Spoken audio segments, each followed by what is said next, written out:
Villafranca di Verona, northern Italy. The smell of rendered fat drifts through a prisoner of war camp where 180 Austrian soldiers haven't eaten meat in 4 months. An American supply sergeant has just sent them 50 kilograms of fresh beef, and they think it means they're about to die. Sergeant Thomas Weller stares at the problem like it's a broken engine he can almost fix. The refrigeration units at the southern front have delivered beef meant for field hospitals, but some of it arrived outside medical standards. Still good, just not hospital good. He can't send it back to combat troops. He can't throw it away while prisoners starve. So he does what logistics officers do when regulations and reality collide. He improvises. The decision seems simple until it reaches the wire and becomes something else entirely. Until abundance transforms into terror. Until a gesture of decency nearly triggers a revolt. This is the story of how 50 kilograms of meat almost started a mutiny, and how one invented sentence in broken Italian saved 180 lives that were never actually in danger. Weller wasn't supposed to be thinking about prisoners. His job was keeping the 88th Infantry Division fed as it pushed through the Po Valley. But March brought complications. The division had captured more ground than expected, which meant more supply lines, more depots, more mouths. And somewhere in the chaos of advancing armies and collapsing fronts, someone had shipped beef that hospital inspectors rejected. Not spoiled, just questionable. A shade too warm during transport. Some discoloration on the fat. The kind of meat that wouldn't kill you, but might give you cramps if you were trying to recover from surgery. The medical officer at the rear depot had stamped it rejected and kicked the problem upstairs to Weller. He'd grown up in Pennsylvania Dutch country, where his father ran a butcher shop. He knew meat. He'd spent his childhood learning to judge a carcass by touch, by smell, by the way the muscle fibers separated when you cut them. This beef was fine for field consumption. It just needed to be used fast. The prisoner camps under his jurisdiction ran on rice, watery soup, and hard bread. Not starvation rations, but close. The Geneva Convention required adequate nutrition, but adequate was a flexible word when your own troops were eating cold beans from cans. Weller pulled out a map, marked 3 camps within trucking distance, and started calculating portions. Villafranca di Verona held 180 men. Austrians, mostly. Former Wehrmacht artillery crews captured between 43 and 44, after Italy switched sides and the German lines fragmented. They weren't ideological Nazis, just conscripts who'd ended up on the wrong side of a collapsing empire. The camp was technically under Italian administration now, with American oversight, which meant paperwork in 2 languages and nobody quite sure who was really in charge. Weller drafted a supply order. Simple, direct. Redistribution of perishable provisions to supplementary facilities. He assigned an Opel Blitz truck, captured from the Germans and now hauling Allied supplies. 2 Italian soldiers for escort. Standard procedure. The truck left at dawn on the 29th, carrying beef wrapped in canvas and packed with ice that was already starting to melt. He didn't think about how it would look when it arrived. Didn't consider that sudden generosity might seem like something else. In his world of manifests and inventory sheets, food was just food. He had no way of knowing that in the world of barbed wire and guard towers, nothing was ever just what it seemed. The camp at Villafranca occupied an old vineyard north of the town. The vines had been torn out in '43 to make room for tents, and later the tents had been replaced by crude barracks. Wooden frames, corrugated metal roofs, dirt floors that turned to mud when it rained. A fence of wire and posts surrounded it. Not particularly secure, not particularly humane, just sufficient. The prisoners had settled into a routine. Wake at dawn, roll call, thin coffee and bread, work details, weeding the fields or sorting salvage. Lunch, usually rice with vegetables if they were lucky. More work. Dinner, soup and bread again. Lights out at 8. The monotony was almost comfortable. Predictable. Predictable meant you weren't being loaded onto trucks and driven somewhere worse. Among them was Hans Berger, 32, former corporal in an artillery battery that had shelled Allied positions near Cassino until his gun crew surrendered after running out of shells and hope. He'd been in camps for 18 months, long enough to learn the rhythms, long enough to know when something felt wrong. The guards were different that afternoon, not hostile, just distant. Usually, the Italian soldiers joked with the prisoners in broken German, traded cigarettes for shoelaces, complained about the officers. Today, they kept to themselves. Berger noticed. Others noticed. In a camp, you noticed everything because small changes often preceded big ones. When the Opel Blitz rolled through the gate just before evening formation, every man in the yard stopped what he was doing. Trucks meant transfers or supplies, and transfers were rarely good news. But this truck had ice water dripping from its bed, and when the canvas came off, the smell hit the camp like a memory. Meat. Real meat. Not the grisly scraps they sometimes got in soup. Proper beef. The Italian sergeant in charge of supplies, Carlo D'Amato, signed for the delivery and read the manifest. 50 kilograms. No supplementary instructions. No ration cards to distribute. Just meat and a single line. Perishable. Use immediately. He shrugged and called for the camp cooks. By nightfall, the kitchen smelled like something from before the war. Rendered fat, salt, caramelized char, the kind of smell that made men remember Sunday dinners and family tables. Some prisoners lined up eagerly. Others hung back. And a few, the older ones, the ones who'd been through this before in other camps, looked at the serving line and saw something else entirely. They saw a last meal. Word spread faster than the smell. Gerhard Kupp, 41, a veteran of the Eastern Front, had seen this pattern twice. Once in Poland, in 44, before a transport to a punishment camp. Once near Vienna, before the SS arrived to execute deserters. Both times, the guards had improved the rations first. Keep them calm, keep them fed, then move them.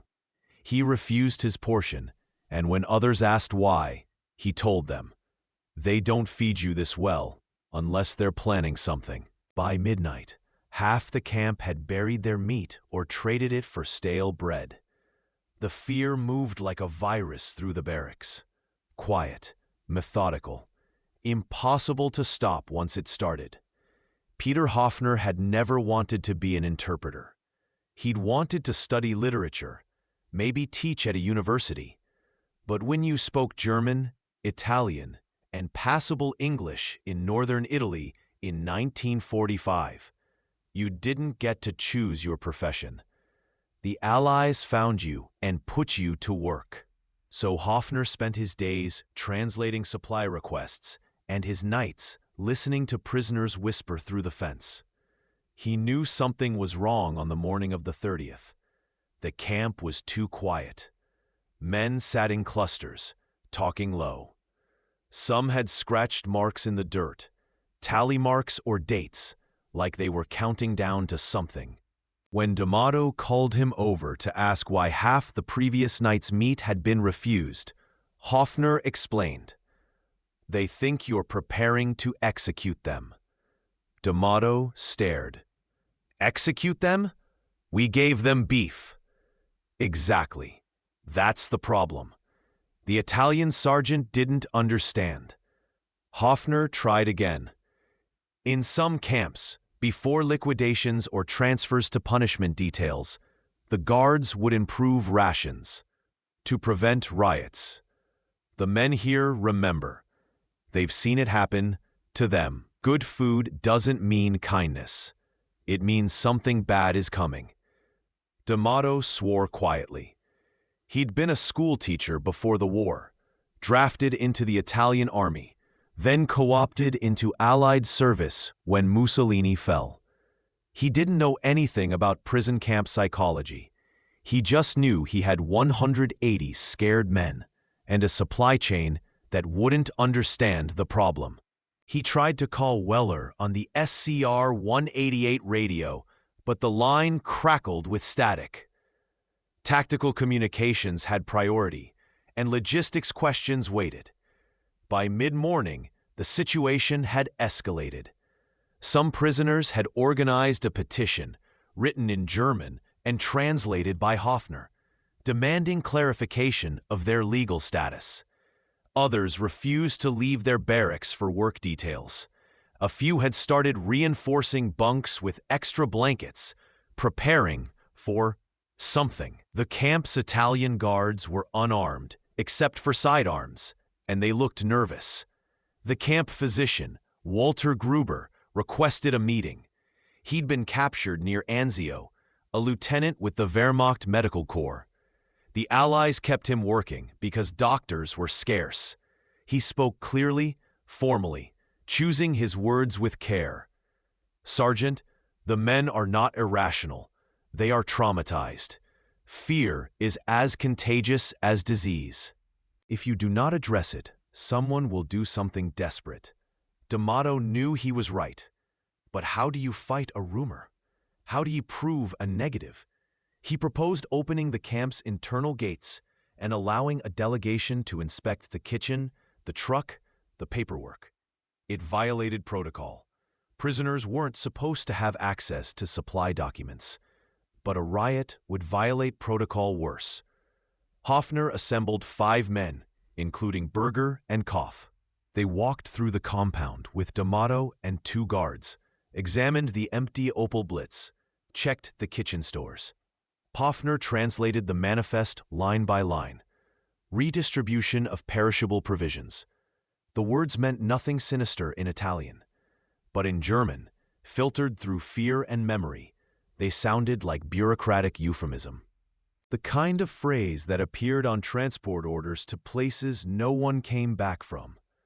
Gruber examined the remaining meat. He confirmed it wasn't spoiled, wasn't poisoned, wasn't anything except what it appeared to be. But he also told D'Amato quietly, medical evidence won't cure psychological illness.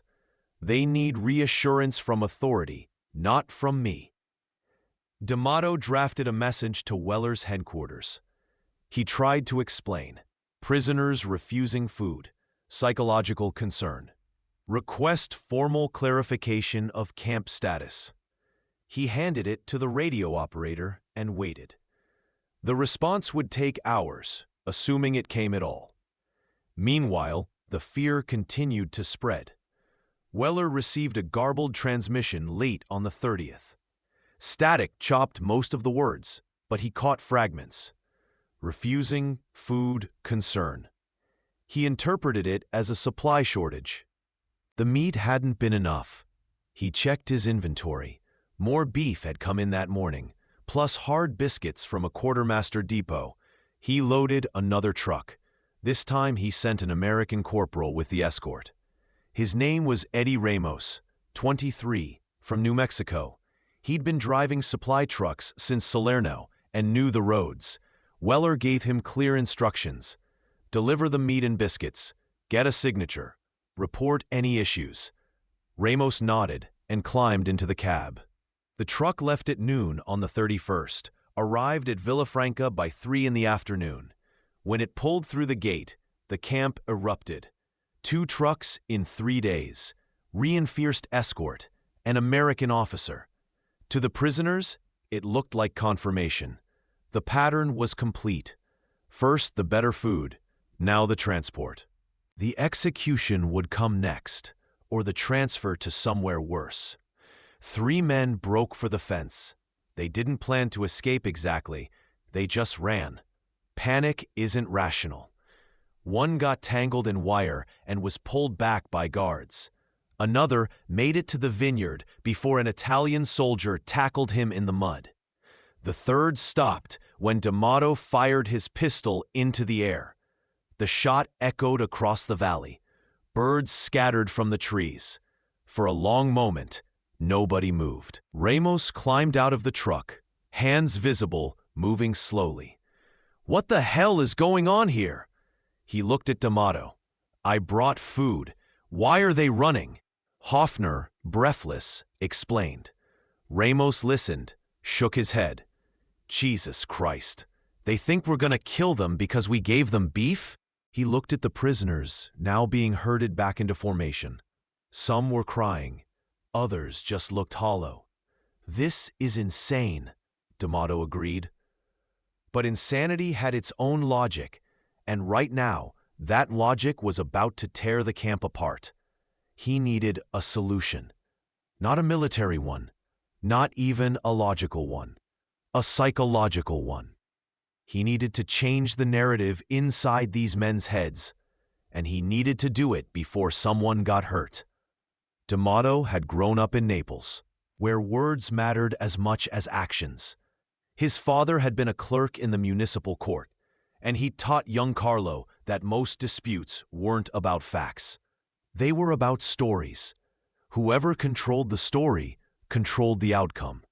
The camp didn't need more food or more reassurances. It needed a better story. He gathered the prisoners in the central yard, all 180. The guards stood at the perimeter, weapons holstered but visible. Hoffner stood beside D'Amato with a notebook. The sergeant held up the manifest from Weller's first delivery, the one that had started all this. He read it aloud in Italian, then waited while Hoffner translated each line into German. From Rear Supply Depot, 88th Infantry Division, to Villafranca di Verona POW facility. Item: 50 kilograms fresh beef. Reason: redistribution of perishable provisions. Authority: Sergeant T. Weller, Quartermaster Corps. He read slowly. Let each word settle. The prisoners listened, silent. Some looked skeptical. Others just looked tired. D'Amato continued, pulling out the second manifest from today's delivery. Same format, same language, nothing sinister, just bureaucratic precision. Then he improvised. He looked at Hoffner and said, in Italian, "Translate this exactly." "Don't improvise." Hoffner nodded. D'Amato spoke clearly, projecting his voice across the yard. By order of the Allied Command, all food redistribution is considered part of ongoing repatriation processing. Improved rations reflect preparation for eventual transfer to home territories under negotiated peace terms. None of that was official. He'd invented it on the spot. But it sounded official, and that was what mattered. Hoffner translated, stumbling slightly over the word repatriation. Verlegung. Transfer home. The word hung in the air. Berger spoke up. "When?" D'Amato shrugged. "I don't know. But if they were planning to execute you, they wouldn't waste fresh beef and military transport. They'd use bullets. Bullets are cheaper." Crude logic, but effective. Some men laughed. Dark laughter, but laughter nonetheless. Kopp shook his head, but didn't argue. Gruber, standing at the edge of the crowd, nodded slowly. The tension didn't break. It cracked, just slightly, enough to let air in. D'Amato continued, "You will eat what we give you. You will work your details. You will stop burying meat in the dirt like dogs. If you have complaints about conditions, bring them to me through your barracks leaders. If you have medical concerns, see Dr. Gruber. But this panic stops now. Understood?" Silence. Then Berger nodded. Others followed. Not convinced, exactly, but willing to believe, for now, that maybe this wasn't the end. that maybe the beef was just beef. That night, the kitchen served the meat from the second delivery. Most prisoners ate. Some still hesitated, watching others to see if anyone collapsed or got sick. No one did. By morning, the atmosphere had shifted. Still tense, still uncertain, but no longer on the edge of collapse. Weller arrived at Villafranca on April 2nd, driving a jeep with Ramos beside him. He wanted to see the camp firsthand, understand what had gone wrong. D'Amato met him at the gate and explained the whole sequence: the fear, the refusal, the near riot, the invented repatriation clause. Weller listened without interrupting.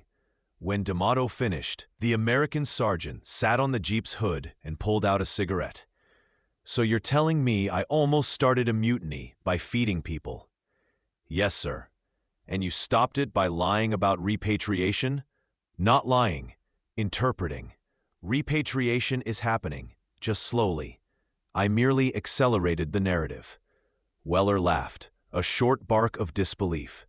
"Christ, I've been doing logistics for 2 years, and nobody ever told me food could be a weapon." He looked at the camp, at the barracks, at the men moving through work details. "What do you need from me?" "Bilingual manifests for all future deliveries, and maybe a statement from headquarters confirming that improved rations are standard procedure, not preludes." Weller nodded. "I'll draft a report, make recommendations, but I need you to write up your end, how you handled it. What worked?" D'Amato hesitated. "I broke protocol, Sergeant. I allowed prisoners to inspect supply documents. I fabricated policy." "You prevented a riot without firing a shot. I'll take that over protocol any day." Over the next week, Weller compiled a detailed report. 5 pages, single-spaced, typed on a portable Royal typewriter that jammed every third word. He described the supply chain, the communication failures, the psychological factors. He included D'Amato's account, Hoffner's observations, and Gruber's medical assessment. He proposed new procedures. Attach bilingual summaries to all POW deliveries. Train interpreters in logistics terminology. Use color-coded tags to distinguish humanitarian supplies from punitive actions. The report traveled up the chain: battalion, division, corps. By June, it reached Allied headquarters in Caserta, where a logistics colonel read it twice and added it to a growing file of post-war planning documents. The recommendations were incorporated into provisional guidelines for prisoner repatriation camps. An inspector from the War Department arrived in May, after Germany surrendered. His name was Major Harold Finch, and he had a clipboard and questions. He'd read Weller's report and wanted to verify the details. He interviewed D'Amato, Hoffner, Gruber, and several prisoners. He walked the camp, examined the kitchen, checked the manifests. His final assessment was blunt. "Why are we maintaining separate supply chains for Austrian prisoners who aren't even hostile to the new Vienna government? This is inefficient." He recommended consolidation, transferring the Villafranca prisoners to mixed camps under Italian civilian administration. The proposal saved the 88th Division resources and simplified logistics. The transfer happened in July. Most prisoners were moved to a larger facility near Bologna, then gradually repatriated through the summer and fall. Berger went home in August, Kopf in September. They wrote letters to D'Amato, awkward formal letters, thanking him for fair treatment. He kept them in a drawer and never replied. Hoffner received a visa for the United States in late 1945. He settled in Pennsylvania, taught German at a small college, and wrote to Weller in 1946. The letter was brief. "Thank you for the intervention that turned a dinner into a memory rather than a panic. I often think about how close we came to tragedy over something as simple as meat. Weller kept the letter. Years later, when he was teaching logistics seminars to junior officers, he'd pull it out and read it aloud. This is what happens when you forget that food isn't just calories, it's communication. And if you're not careful, you can say the wrong thing. Gruber stayed in Italy after the war, working with civilian health organizations. He helped establish vaccination programs in rural areas and occasionally visited the site where Villafranca had been. The barracks were gone, the fence dismantled. A farmer had replanted vines. Gruber stood in the rows and remembered the panic, the fear, the absurd relief of surviving something that was never actually a threat. The incident entered military training literature quietly. In 1947, a revised logistics manual included a section titled Psychological Factors in Supply Distribution. The Villafranca case was cited without names, reduced to a clinical example. In conflict zones, sudden abundance can destabilize populations conditioned to scarcity, anticipate psychological resistance, and provide clear communication to prevent misinterpretation. Fort Lee, the Army's logistics school, added the case to its curriculum in 1950. Instructors used it to illustrate non-combat crisis management. The lesson stuck because it was strange, counterintuitive. How could feeding people be dangerous? But the students learned. They learned that in war, nothing meant what it seemed, that trauma changed perception, that good intentions without communication were just noise. Weller remained in the reserves after the war, returned to civilian life, worked in food distribution for a wholesale company. In 1952, the Army recalled him as a consultant for a study on ration standardization in occupied territories. He contributed a chapter on semantic noise in multinational operations, drawing directly from the Villafranca experience. The study was classified until 1958, then quietly declassified and shelved. The story resurfaced in 1960, when a journalist researching post-war occupation policies stumbled across Weller's original report in a public archive. She wrote an article for a military history journal titled The Feast of Mistrust. It was dry, academic, focused on logistics theory, but a few readers recognized the deeper truth that the war didn't end when the shooting stopped, that it continued in the minds of men who'd learned to see death in every unexpected kindness. By then, all the major participants had moved on. D'Amato ran a small restaurant in Rome. Hoffner taught literature and never spoke about the war. Weller had retired to Florida, where he spent his mornings fishing and his afternoons reading. When a researcher contacted him for comment on the article, he declined to be interviewed. "It's all in the reports," he said.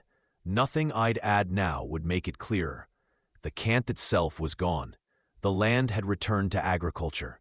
If you knew where to look, you could still find remnants. A fence post buried in weeds, a rusted hinge, broken concrete from a foundation. But nothing that told you what had happened there, what almost happened, and how close men had come to violence over a gesture meant to prevent suffering. The final accounting was simple. 0 shots fired in anger. 0 prisoners executed, 0 rations wasted. But the costs were real. 3 days of chaos, dozens of reports, a small crisis that revealed how fragile order was, even in the war's final months, how fear could transform anything, even food, into threat, how good intentions could become dangerous without the right words to explain them.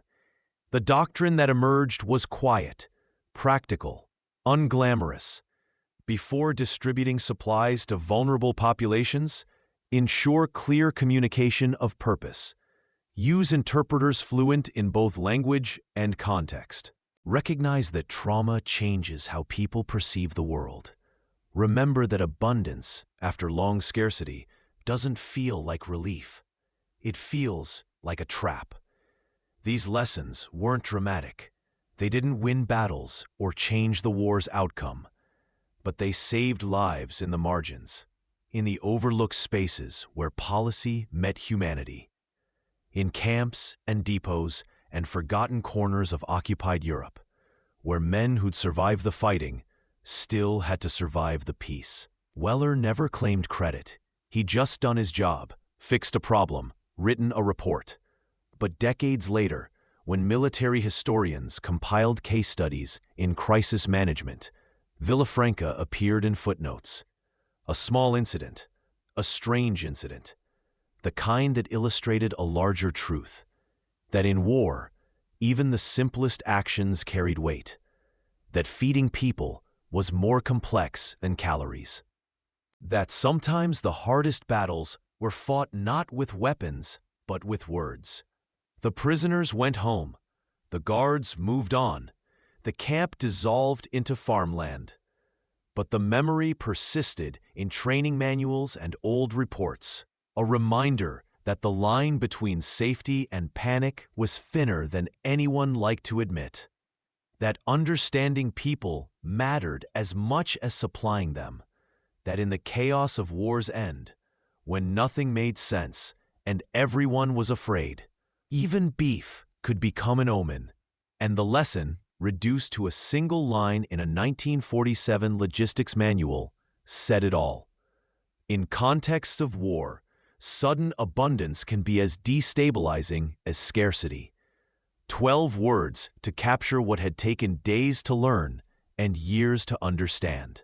12 words born from 50 kilograms of meat and 180 men who thought they were about to die.